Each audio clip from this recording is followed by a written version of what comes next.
52 দিনে 932 কোটি টাকা লুটে নিয়েছে। মাননীয় বাণিজ্য মন্ত্রী, আপনার বাসায় যদি চাউল শেষ হয়ে যায় তাহলে কি আপনি চাউল আগে কিনবেন না?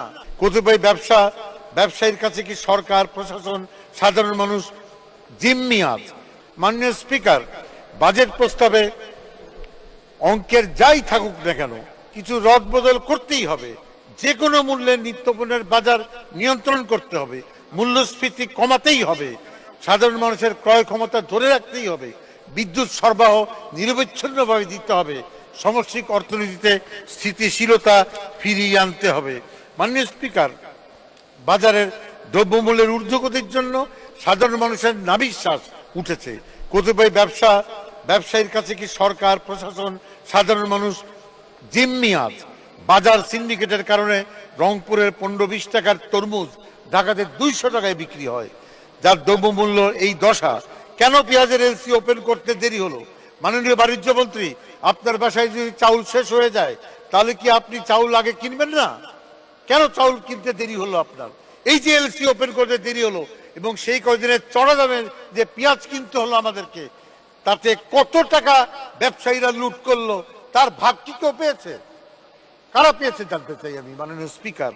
নয়তো এই বাজার সিন্ডিকেট ভাঙার কোনো প্র্যাকটিক্যাল পদক্ষেপ বাজারে প্রশাসনের তরফ থেকে নাই কেন? আমি উল্লেখ করে বলতে পারি, শুধু মুরগির ডিমের বাজারে সিন্ডিকেট করে কাজী ফার্মস, প্যারাগন, সিপি, বাংলাদেশ সহ যত প্রতিষ্ঠান এই 52 দিনে 932 কোটি টাকা লুটে নিয়েছে। আমি জানি না এটা কিভাবে আমি সমাধান করব। এমন সব ঘটনা আমাদের বাজারে আসছে যে সাধারণ ব্যবসায়ীরা, লুটেরা ব্যবসায়ীরা আর কত মানুষ মারার মিশনে থাকবে।